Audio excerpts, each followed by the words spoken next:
ये अल्ताफ हुसैन साहब से भी कांटेक्ट में है और ये फारूक सत्तार से भी कांटेक्ट में है। लंदन में एक मॉर्गेज का मकान था, आज इनकी दर्जनों प्रॉपर्टीज जो है वो तो जो है वो लंदन में है। पहले आमरीत के दौर के लोग थे, आज अल्ताफ हुसैन के दौर का खात्मा हो गया। आज पाकिस्तान को ना मानने वालों के दौर का खात्मा हुआ।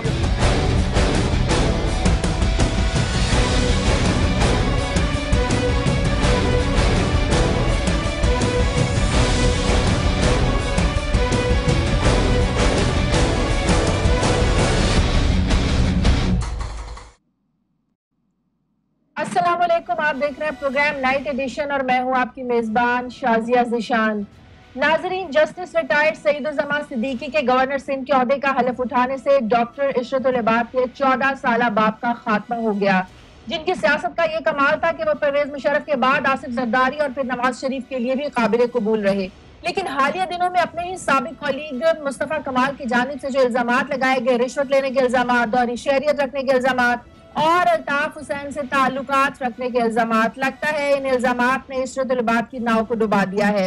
यहाँ पर दो सवाल नाज़रीन उठते हैं। पहला सवाल ये कि अगर इशरतुल इबाद को मुस्तफा कमाल के लगने वाले इल्जामात की वजह से उन्हें अलग किया गया है, तो फिर इस फॉर्मूले पर तो वज़ीर आज़म साहब भी उतरते हैं जिन पर पानामा लीक्स के इल्जामात लगाए गए हैं। और फिर दूसरा सवाल यहाँ पर यह उठता है कि इससे पहले भी डॉक्टर इशरतुल इबाद जून 2011, दिसंबर 2012, फरवरी 2013 और मार्च 2015 में 4 बार मुस्ताफी होने की पेशकश भी कर चुके, तब इनका आखिर इस्तीफा कबूल क्यों नहीं किया गया? अचानक ऐसे क्या हालात बने कि डॉक्टर इशरतुल इबाद को उनके ओहदे से फारिग कर दिया गया? गवर्नर सिंध की तब्दीली पर कुछ तनाज़ात भी नाज़रीन सामने आ रहे हैं, जिनमें नून लीग के जो रहनुमा है निहाल हाशमी, इनका ये बयान निहायत अहम है कि दहशतगर्दी की जो आखिरी निशानी थी सिंध से, इसको भी खत्म कर दिया गया है। जबकि बिलावल भुट्टो ने भी कहा है कि बगैर मुशावरत के सिंध में नया गवर्नर मुकर्रर किया गया है। वज़ीर आज़म को उन्होंने बादशाह से तशबीह दी है। इसके अलावा एक और अहम पहलू यह है कि पाकिस्तानी सियासी जमातों की जानिब से जजेस को इनकी जो रिटायरमेंट है, इसके बाद अहम ओहदों पर तैनात करने के अमल पर भी सवालात उठाए जाते हैं कि आखिर इन जजेस को किन खिदमात के बिना पर बड़े ओहदों से नवाजा जाता है। इस पर आज हम अपने प्रोग्राम में बात करेंगे और प्रोग्राम के दूसरे हिस्से में हम डिस्कस करेंगे जो यंग डॉक्टर्स की हड़ताल तीसरे दिन भी जारी है, जिसकी वजह से लोगों को मुश्किलात का सामना है। 1.5 साल बच्ची की जान चली गई और जो रोजाना यहाँ पर सड़कों को बंद करने का जो एक मजाक बनकर रह गया है, इस बात से बिल्कुल कता ताल्लुक के लोगों की जो जिंदगियां हैं वो कितनी मुश्किलात में डाल दी जाती है, लोगों की नॉर्मल जिंदगियों को कितनी मुश्किलात में डाल दिया जाता है। ये डॉक्टर्स मसीहा लोगों के लिए बने हुए हैं या उनके लिए दर्द सर अजाब बने हुए हैं कि आखिर जो अगर एक तरफ हुकूमत ये कह रही है कि इनके मुतालिबात नाजायज हैं, अगर इनके मुतालिबात नाजायज हैं तो हुकूमत फिर आखिर इनके खिलाफ एक्शन क्यों नहीं लेती? जो दो जाने इन डॉक्टर्स की हड़ताल की वजह से आखिर उसका जिम्मेदार कौन है, इस पर भी आज हम अपने प्रोग्राम में बात करेंगे। प्रोग्राम में मेरे साथ जफर हिलाली साहब कराची से ज्वाइन कर रहे हैं, लाहौर स्टूडियो से मेरे साथ ब्रिगेडियर फारूक हमीद साहब हैं, पीएसपी के रहनुमा रजा हारून साहब ने हमें ज्वाइन किया है। इसके अलावा यंग डॉक्टर्स की जानिब से डॉक्टर तजम्मुल हमारे साथ होंगे और मुशीर सेहत ख्वाजा सलमान रफीक को हम अपने प्रोग्राम में शामिल करेंगे। मेरे तमाम मेहमानों का बहुत शुक्रिया। रजा हारून साहब, मैं आपसे शुरू करती हूँ। जब ये खबर मिलती है कि डॉक्टर इशरतुल इबाद को उनके ओहदे से फारिग कर दिया गया है, तो हमारे जहनों में वो एपिसोड चलना शुरू हो जाती है जो डॉक्टर इशरतुल इबाद और मुस्तफा कमाल के दरमियान जो लफ्जी जंग शुरू हुई थी। मुस्तफा कमाल साहब ने इल्जामात लगाए थे, रिश्वत के इल्जामात लगाए थे, जमीनों पर कब्जे के इल्जामात लगाए थे और बाकायदा तौर पर यह मुतालबा किया था कि जो डॉक्टर इशरतुल इबाद है वो अपने ओहदे से इस्तीफा दे दें। इतने इल्जामात के बाद उन्हें कोई हक नहीं बनता अपने ओहदे पर रहने का। तो आप समझते हैं कि डॉक्टर इशरतुल इबाद को जो फारिग किया गया है, ये आप लोगों की वजह से, आप लोग समझते हैं कि आपको क्रेडिट दिया जाना चाहिए, आपकी वजह से दबाव में आकर डॉक्टर इशरतुल इबाद को फारिग किया गया है? रजा हारून साहब, स्पेकुलेशंस हैं, परसेप्शंस हैं और अजम्पशंस हैं। बेहतर ये होता है कि हुकूमतें किसी नुमाइंदे को बिठाएं, उनको कॉल मिलाएं, वज़ीर आज़म साहब के तर्जुमान हों, प्रेसिडेंट के तर्जुमान हों, वो आके फैक्चुअली पोजीशन जो है लोगों को बता दें। 2 दिन से पब्लिक इंटरेस्ट का सब्जेक्ट है गवर्नर सिंध का हटाए जाना और नए गवर्नर सिंध को अपॉइंट करना। तो ये तो बेहतर तौर पर भी मैं तो जवाब दे नहीं सकता। हमारा स्टैंड बिल्कुल क्लियर था, वाज़ेह था, हम आज भी उस पर कायम हैं। लेकिन क्या वही वजह बनी या वो बहुत सी वजूहात में से एक वजह थी? तो ये तो मैं ना तो इसका क्रेडिट उस तरीके से लेने की कोशिश करूंगा, ना मैं जो है गवर्नमेंट की साइड से उनका तर्जुमान हूं। किसी को बिल्कुल नहीं अपने प्रोग्राम में और उनसे पूछें, 3 दिन से तो वहां से खामोशी है। खामोशी किस बात की है? ठीक है, हुकूमत के नुमाइंदे तो हमने अपने प्रोग्राम में बुलाएंगे। माइजा हमीद साहब नून लीग की रहनुमा, ये हमारे से टेलीफोन लाइन पर होंगी। आपसे तो हम ये पूछना चाह रहे हैं कि एक परसेप्शन तो ये आती है ना, पहला जहन में जो पहला सवाल तो यही उठता है ना कि इतना अरसे रहे जो डॉक्टर इशरत अली बाद, बारहा उन्होंने 3 बार इस्तीफे दिए, कभी उनके इस्तीफे को कबूल नहीं किया जाते गया। लेकिन जब मुस्तफा कमाल साहब इल्जामात लगाते हैं, उन्हें इल्जामात के बाद ही डॉक्टर इशरत अली बाद को फारिग किया जाना, तो ये तो एक जहनों पे परसेप्शन बनता है ना कि शायद उन्हें इल्जामात के बाद उन्हें इल्जामात का नतीजा है। मैं बिल्कुल आपके परसेप्शन को नहीं चैलेंज कर रहा, मैं तो एक बात कर रहा हूं कि 2 दिन से इस पे स्पेकुलेटिव और अजम्पशन के ऊपर गुफ्तगू हो रही है, और मैं ये समझता हूं कि बिल्कुल हमने तो जो बात कही थी वो हमने बड़ी क्रेडिबिलिटी के साथ कही थी, बहुत ओपन कही थी। लेकिन क्या सिर्फ यही वजह है या इसके अलावा भी कोई वजूहत है? मैं इस पे बात नहीं कर सकता। मैं ये बिल्कुल जरूर कह रहा हूं कि हमने बड़ी वोकली और we stand by what we said. हम ऐसा नहीं है कि हमने कोई बात 20 अक्टूबर को की थी। अब आ जाएं इसके दूसरे पहलू की तरफ। हमने तो और भी बहुत सी बातें की हैं। हमने तो 3 मार्च के बाद अल्ताफ हुसैन साहब, MQM और ये जो अब ये नई MQM बनी, MQM नून, उसके हवाले से ही बहुत सी बातें की हैं। तो वहां तो हमें इतनी फुर्ती नजर आई नहीं हमारी बात को सुनने की। तो मैं ये कैसे अज्यूम कर लूं कि इस मामले में फुर्ती हमारे खाते में डाली जाए? जफर इलाही साहब, अब आपको लगता है कि मुस्तफा कमाल के इल्जामात का नतीजा है? 3 बार पहले भी वो इस्तीफा दे चुके, लेकिन ऐसा कोई एक्शन नहीं लिया गया। नहीं, मेरे ख्याल में कि ये वजह नहीं थी, ये मेन रीज़न नहीं था। इस मुल्क में कौन किसी को निकालता है on the basis of corruption? ये सब मुलविस हैं करप्शन में, और जो हुक्म जितना ऊंचा हुक्मरान होता है वो इस क्रिमिनल एंटरप्राइज में सबसे ज़्यादा करप्शन में मुब्तला होता है। मेरे ख्याल में ये वजह कुछ और थी। और मैं सिर्फ ये कहना चाहूँगा कि ये इबाद साहब जो थे, ये जो कहा जा रहा उनका किस किस्म का फंक्शन था? अब आप सोचिए शाजिया, वो पाकिस्तान में वो नुमाइंदे थे, एक रॉ एजेंट, एक बत्ताखोर और एक मर्डरर, एक कातिल। अब आप बताएं, अगर उनके पास स्किल नहीं होता तो इस किस्म के आदमी की कैसे वो नुमाइंदगी कर सकते थे 14 साल? He must have had some quality, और ऐसी क्वालिटी जो 3 प्रेसिडेंट्स, 3 प्राइम मिनिस्टर्स और 6 कोर कमांडर्स ने उनको अच्छा चिट दिया। तो ये जो हाशमी साहब कहते हैं ये टेररिस्ट था, तो क्या उनको पता नहीं था ये क्या था?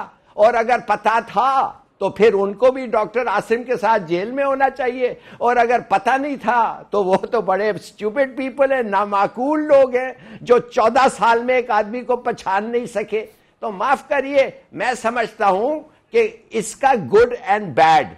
3 हफ्ते पहले शाजिया उन्होंने मुझे फोन किया था, इबाद साहब ने, कहने लगे कि I want to see you.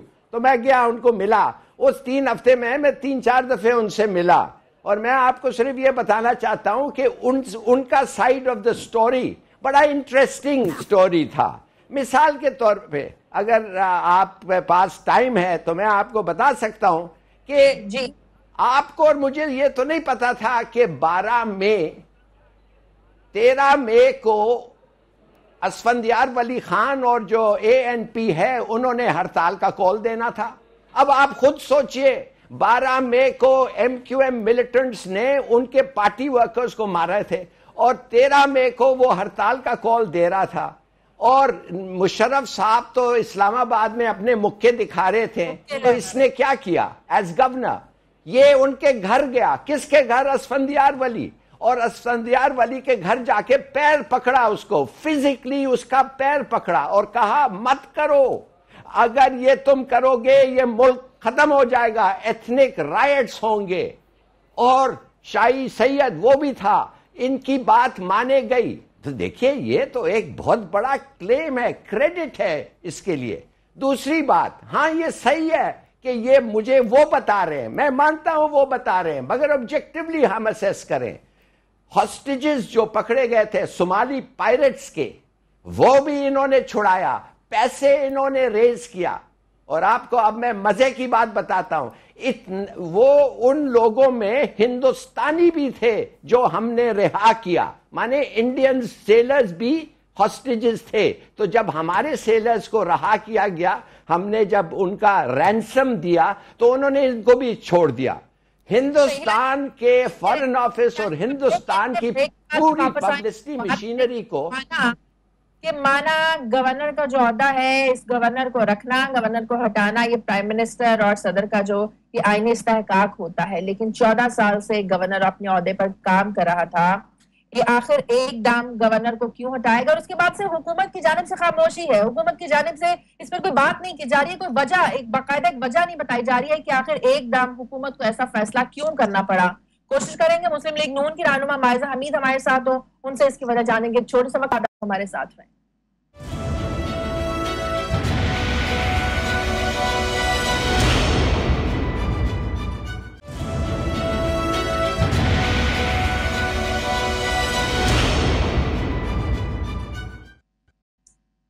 खुशामद Farooq Hamid साहब, आपको क्या लगता है ऐसी क्या वजह है जो हुकूमत बताने से गुरेजा है और एकदम से खबर आती है कि डॉक्टर इरशाद लिबाद को उनके ओहदे से 14 साल के बाद जो सिंध की जो तारीख है उसकी तारीख में एक लंबे अरसे तक काम करने वाले गवर्नर रहे डॉक्टर इरशाद लिबाद, और हुकूमत इस बात को सामने नहीं लाना चाह रही कि क्या वजह है, एकदम क्यों उठाएगी? आपको क्या लगता है हुकूमत इस पर बात भी नहीं करना चाहती है?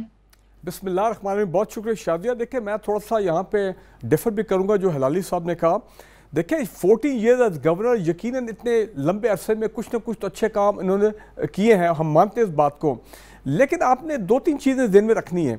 एक तो ये है कि हर सूबे में इस वक्त जो गवर्नर्स हैं वो तमाम नवाज शरीफ साहब के और प्रेसिडेंट साहब के अपॉइंटेड हैं, नॉमिनी है PMLN के, जो उनका राइट भी है एज पर द कॉन्स्टिट्यूशन। तो लिहाजा ये सिंध में ये गवर्नर साहब चले आ रहे थे 14 साल से।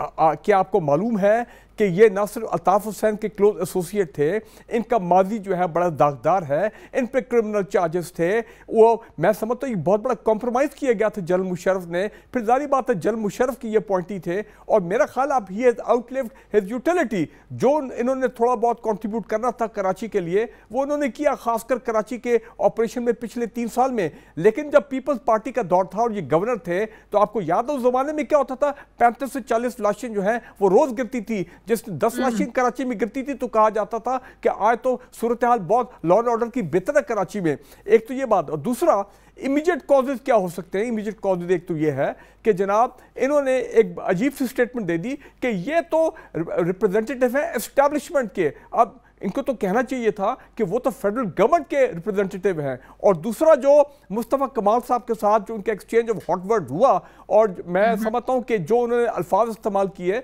वो एक गवर्नर को जेब नहीं देते थे। तो मेरा ख्याल है वक्त आ गया था।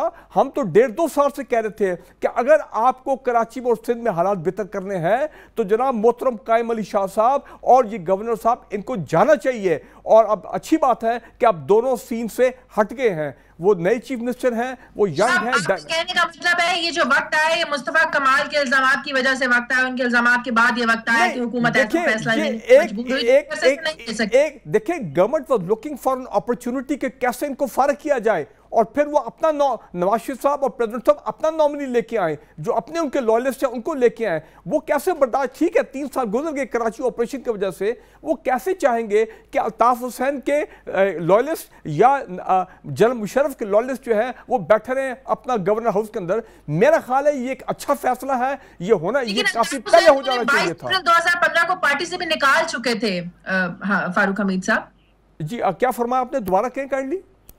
डॉक्टर इरशाद लिबाद को अल्ताफ हुसैन ने पार्टी से निकाल दिया था। जी देखिए, मैं आपकी बात मानता हूं कि पिछले 1.5-2 साल में 1.5-2 साल पहले उनके अल्ताफ हुसैन के साथ के मामलात जो हैं वो ठीक नहीं रहे थे और उन्होंने उसको पार्टी से निकाल दिया।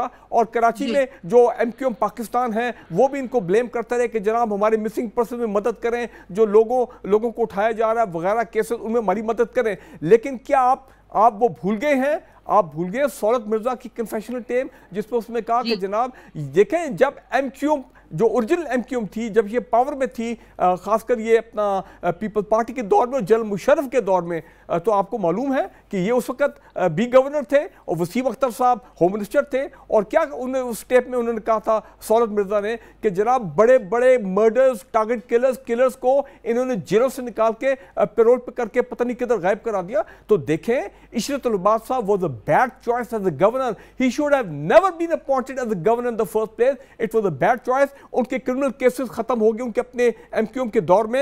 एनआरओ जब आया जनरल मुशर्रफ का तो 3-4 हजार सारे केसेस खत्म हो गए। मुशर्रफ की हुकूमत है, पाकिस्तान पीपल्स पार्टी की हुकूमत है, नून लीग की हुकूमत है। देखिए, तीनों हुकूमतों की बैड चॉइस थी ये। जी देखें, सिर्फ लोग सिर्फ ये कहते हैं कि उनकी क्वालिटी ये थी कि एक सॉफ्ट स्पोकन आदमी थे, वो ज़रा अपना एक ख़ास उनमें एक बात करने का स्टाइल था, उनका जो मिजाज था वो बड़ा सूट करता था इस्टेब्लिशमेंट को भी, और जो भी गवर्नमेंट आती थी तो वो अपना मामला निकाल लेते थे। लेकिन मैं समझता हूँ कि देखें, दिस इज़ नॉट, ये बात गलत है। पहली बात ये 14 साल ये कैसा मुल्क है, ये कैसा हमारा सूबा था, हमारी क्या ये निज़ाम हुकूमत है, मुल्क का निज़ाम। 14 साल एक शख्स वॉज ही इंडिस्पेंसिबल?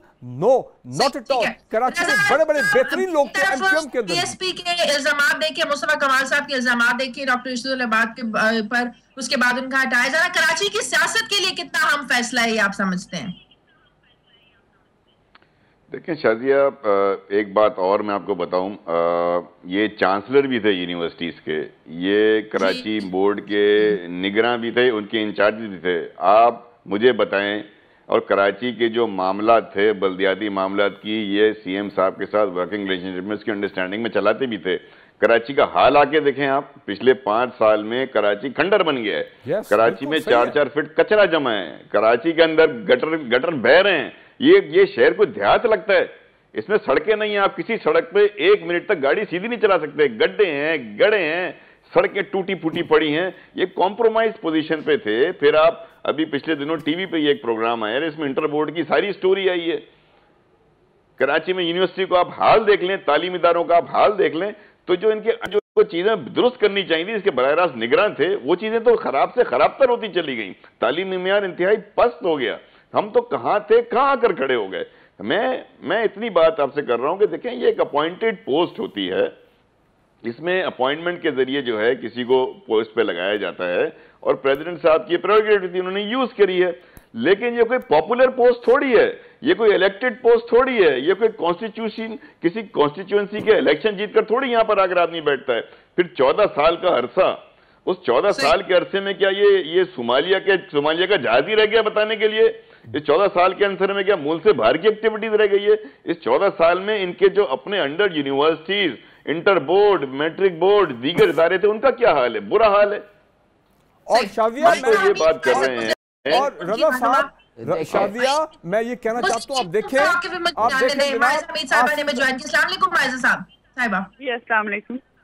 माज़ा साहबा, एक तो एतराज ये आ रहा है, पाकिस्तान पीपल्स पार्टी अपनी ताई एतराज कर रही है कि उनको एतमाद में नहीं लिया गया, एमक्यूएम अपनी ताई एतराज कर रही है उनको एतमाद में नहीं लिया गया।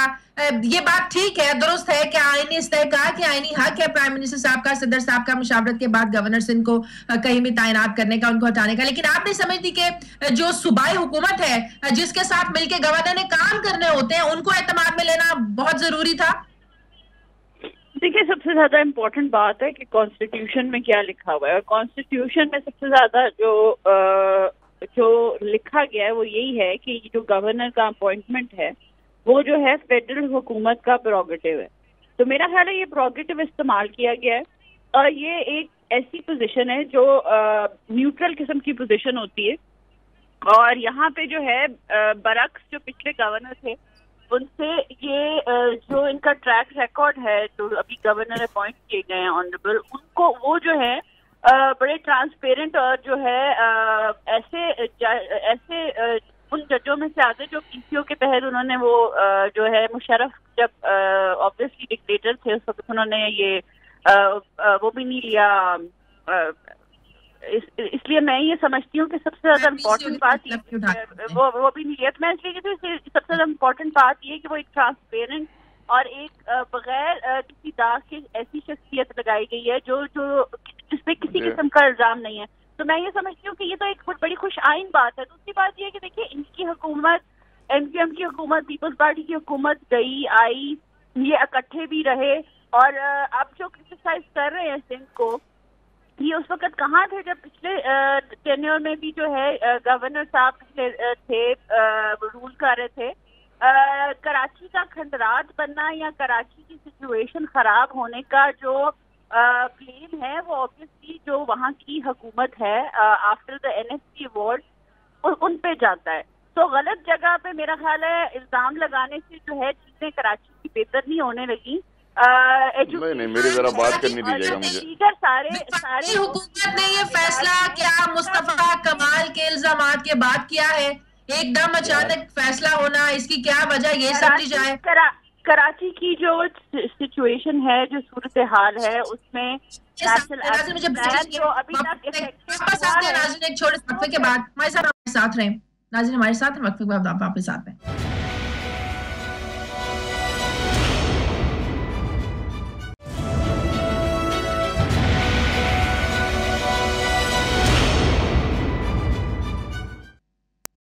ब्रेक के बाद खुश आमदीद। हिलाली साहब, आप कुछ कहना चाह रहे थे?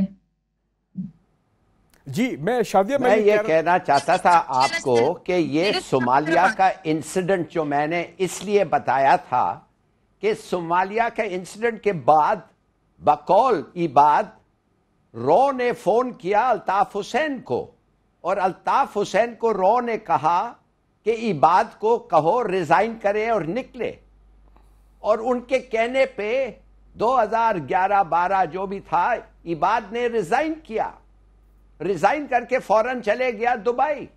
अब आप सोचिए, head of a political party London में बैठा हुआ, रॉ से इंस्ट्रक्शंस उसको मिलते हैं कि तुम्हारा गवर्नर सिंध जो है उसको कहो रिजाइन करे। वो फोन करके कहता है, वो रॉ को तो, और खुद ही बात कहता है, रॉ को तो वो इनकार कर ही नहीं सकते। सुनिए जो मैं बात कर रहा हूं, वो कह रहा है रॉ को तो वो इनकार कर ही नहीं सकते। तो उन्होंने कहा इनको निकलो, एक फोन कॉल पे इन्होंने इस्तीफा देके दुबई चले गए। दुबई जाके जब उनको बैठा, मैं आपको क्या बताऊं, मैं आपको बताना नहीं चाहता किस किस्म के लोग आके कहने लगे वापस आओ प्लीज वापस आओ, और आखिर अल्ताफ हुसैन को पैगाम गया कि फोन करो इबाद को और उसे कहो वापस आने। यकीन कर सकते हैं आप इस किस्म की हालत? और आप लोग कहते हैं ना कि चांसलर था, करप्ट था, ये वो, नो डाउट, मैं नहीं डाउट करता हूं कि करप्शन, बत्ताखोरी है करप्शन, मगर आप मुझे बताएं कि अगर आपका प्राइम जॉब ये है कि पाकिस्तान कराची को लूटो और लंदन भेजो, तो करप्शन नहीं होगा क्या? दोनों चीजें आप कर सकते हैं, कराची को भी ठीक कर सकते हैं और लूट भी कर सकते हैं। Obviously not. मैं ये सिर्फ आखिर में मैं ये कहना, हिलाली साहब फिर ये ठीक हुआ ना, उनका जो जाना है वो बिल्कुल दुरुस्त था। लेकिन मैं अब शादी ये पॉइंट उठा रहा हूं, ये माहिदा साहिबा भी मौजूदा लाइन पे, कि चले ये फैसला तो आपका ठीक था, लेकिन ये बताएं कि आप कहते हैं जी गवर्नर न्यूट्रल है, केपी में, पंजाब में, और तो जो गवर्नर है वो तो आप कहते हैं सीनियर पार्टी लीडर्स हैं। हाउ कैन यू से दे विल बी न्यूट्रल? एक तो ये बलूचिस्तान में अचकजई साहब के भाई साहब को आपने गवर्नर लगाया, उस पर लोगों के कितने तहफ़्फ़ुज़ात हैं, और मोहतरम जस्टिस सईदुज़्ज़मान सिद्दीकी साहब नहायत एहतराम के साथ, पूरी कौम उनकी बड़ी इज्जत करती है, उनका हाईली रिस्पेक्टेड पर्सनालिटी, लेकिन खुदा के लिए what a choice in the sense कि आप उनको क्यों इतनी टॉर्चर और एगोनी में डाल रहे हैं at this stage of his life. आज यकीन जाने हमें बड़ी तकलीफ हुई है, और मैं आउट ऑफ रिस्पेक्ट में बात कर रहा हूं कि हमारे मोहतरम सिंध के गवर्नर साहब कायदे आजम के मज़ार पे नहीं जा सके हाज़री के लिए, फातिहा पढ़ने के लिए, क्योंकि वो वहां पे सीढ़ियां इन्वॉल्व हैं और लिफ्ट उसकी आउट ऑफ ऑर्डर है। तो देखें आपकी जो साहब, he could have said no. I agree with you. He should have said no कि जनाब थैंक यू वेरी मच, मेरी 80 साल उम्र है, मुझे उनकी खिदमत के एवज एक तोहफा है जस्टिस सईदुज़्ज़मान सिद्दीकी के लिए। रज़ा अरुण साहब, मैं देखिए, मैं दो बातें बड़ा क्लियर कर, देखिए माहिदा साहिबा ने प्रोग्राम बीच में ज्वाइन किया, मैंने खंडरात का मामला इनके लिए नहीं सिंध गवर्नमेंट के लिए अदा किया था, तो उनको नहीं पता मैं क्या बात कर रहा था, तो मेरे ख्याल में पहले सुन लेना चाहिए। मैंने खंडरात जो सिंध के शहरी इलाके हो गए, खजन कराची, मेरी बात सुन ले, मैं बीच में बोलने का आदी नहीं हूँ, मैं पसंद भी नहीं करता जो मेरे बीच बोले, मैं भी नहीं बोलता। नहीं, मैं सुन लूं, मेरी बात सुन लें आप, मेरी बात सुन लें प्लीज। नहीं, आप बात सुन लें, बीच में गुफ्तगू ना करें प्लीज। आप बात सुन लेना, मेरी आदत नहीं है इस वक्त। दूसरी बात ये, हिलाली साहब ने, मैं समझता हूं कि सबसे बड़ा इंकिशाफ इस सदी का कर दिया है। अगर इश्शतुल इबाद को बकौल जफर हिलाली साहब ये मालूम था कि अल्ताफ हुसैन साहब के पास रॉ का फोन आया है, रॉ का कनेक्शन आया है, तो उनका ओथ उनसे क्या डिमांड करता था गवर्नर? किससे आगे उनको बताना चाहिए था? उनको आके ये बात करनी चाहिए थी, नहीं करनी चाहिए थी। पर जफर हिलाली साहब को जब ये पता चल गया कि इश्शतुल इबाद साहब रॉ के कनेक्शन से अल्ताफ हुसैन को याद कर रहे हैं और सबूत दे रहे हैं, फिर हमने इश्शतुल इबाद साहब ने फौरी तौर पर आकर 2011-12 में ये हमारे इदारों को और प्रेसिडेंट को और प्राइम मिनिस्टर को रिपोर्ट क्यों नहीं किया? इसका मतलब है कि अगर रॉ के साथ क्या ये भी मिले हुए थे?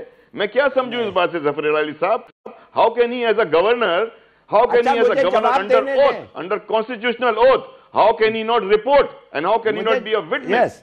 ये तो मैं आपसे सवाल करूंगा, आपने बहुत जवाब देने दे।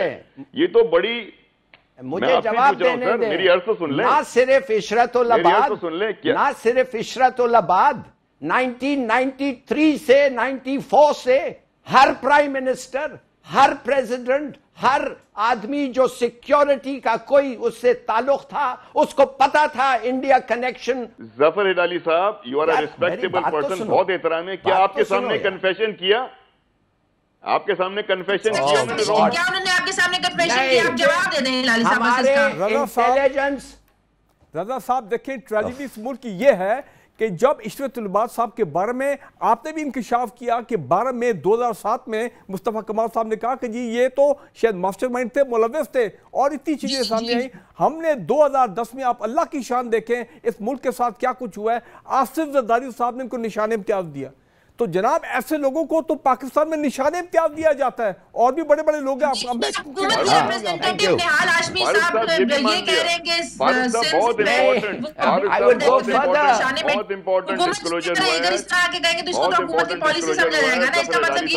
पहले से जानती है कि वहां पर दहशतगर्द बैठे हुए हैं, गवर्नर हाउस में दहशतगर्द बैठे हुए थे।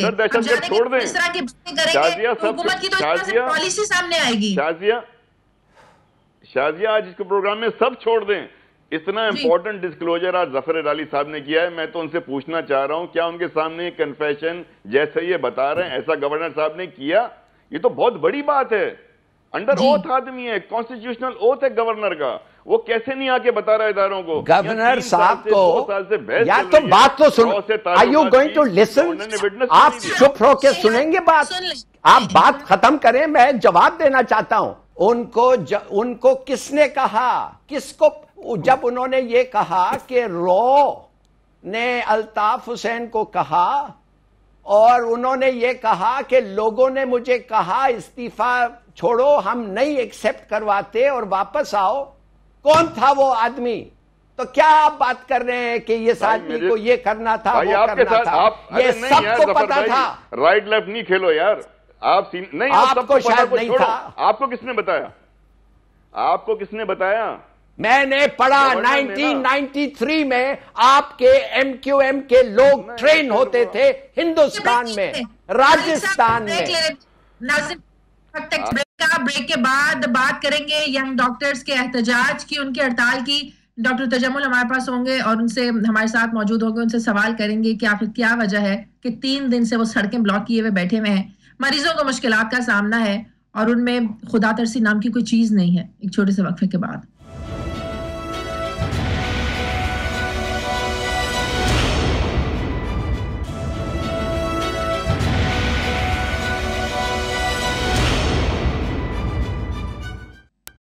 ब्रेक के बाद खुशामदीद। यंग डॉक्टर्स एसोसिएशन पंजाब के प्रेसिडेंट डॉक्टर फैजान टवाना हमारे साथ टेलीफोन लाइन पर मौजूद है। डॉक्टर साहब, अब पिछले 3 दिन से लाहौर की जो आप लोगों ने सूरत हाल बना रखी है यंग डॉक्टर्स ने, अगर कुछ देर के लिए मान में लिया जाए कि आपके मुतालिबात दुरुस्त हैं, क्या आपका प्रोफेशन ये इस बात की इजाजत देता है कि लोगों को इस तरह मुश्किलात में डाल रहे हैं आप?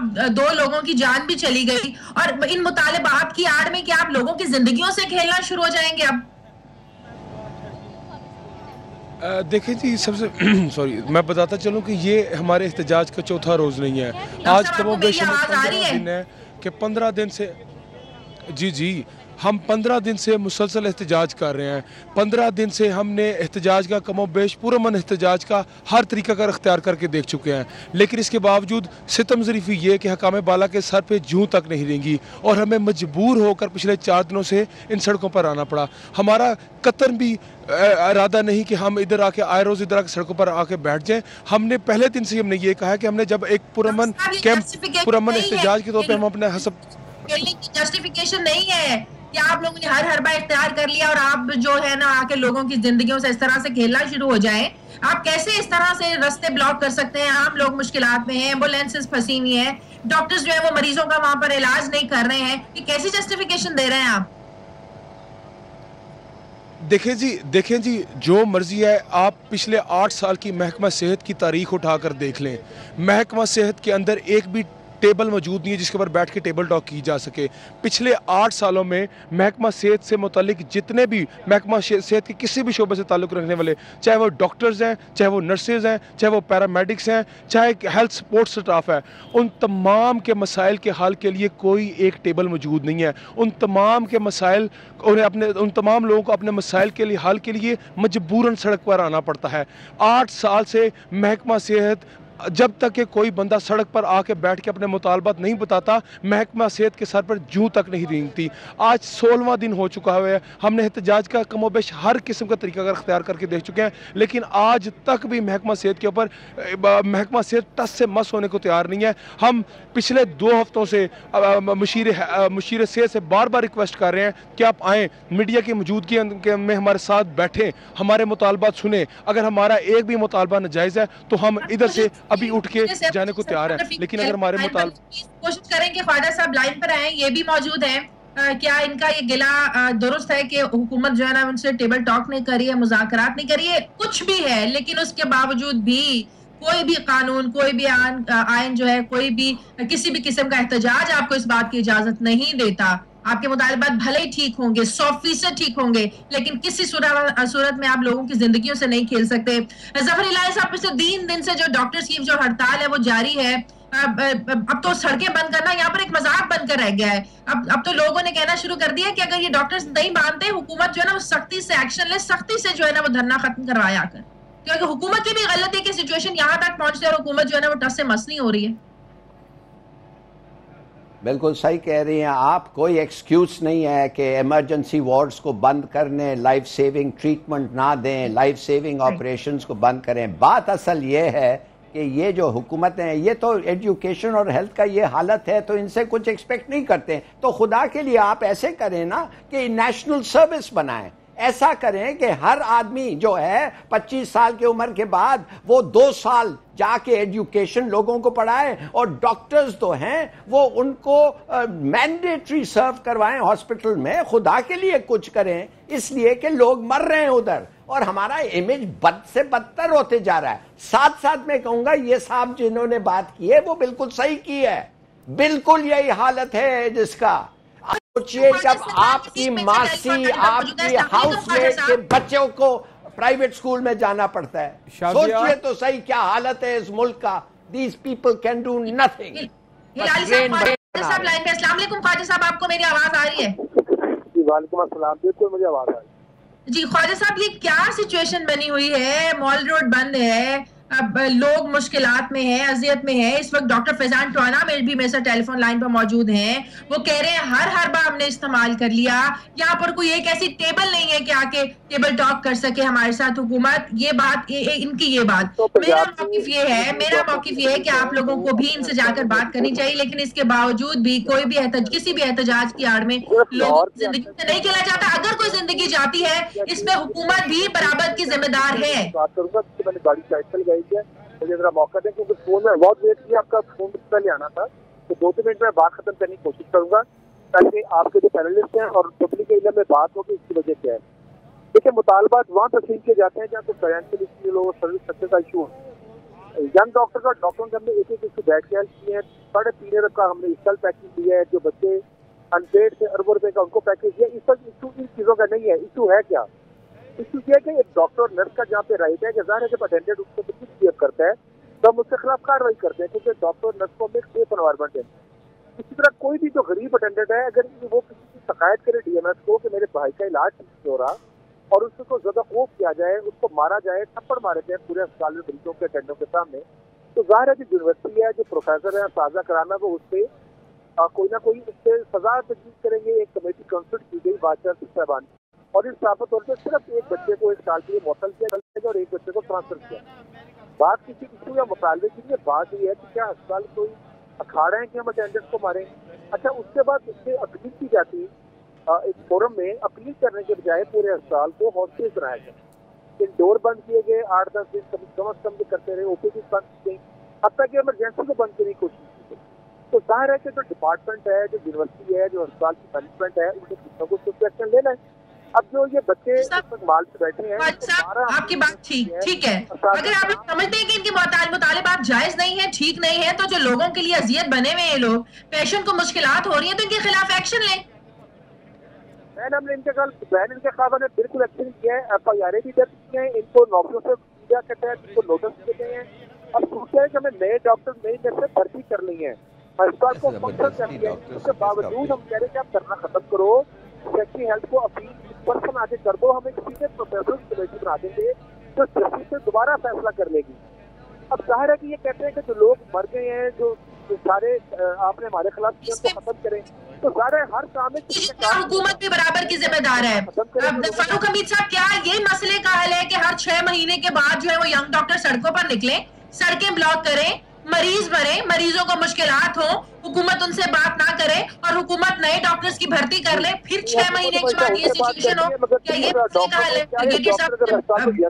तो हुकूमत उनसे क्या बात करेगी? 6 से 8 अरब का पैकेज है, हुकूमत उनसे क्या बात करेगी? नहीं शादिया, इसमें एक तो इशू है। लास्ट कमेंट ब्रिगेडियर साहब, लास्ट कमेंट जी। मैं सिर्फ ये कहना चाह रहा हूँ कि ये कोई पहली मर्तबा नहीं है कि यंग डॉक्टर्स बाहर आए, ये तो 4-5 साल से हम ये सारा तमाशा देख रहे हैं। आप जितना उनको कंडेम करें ठीक है, ये तमाम के हॉस्पिटल्स को आप पैरालाइज कर देते हैं और लोगों को जो दुश्वारी होती है, माल रोड जैम होती है वगैरह वगैरह, लोगों की जो डेथ्स हुई है, बिल्कुल।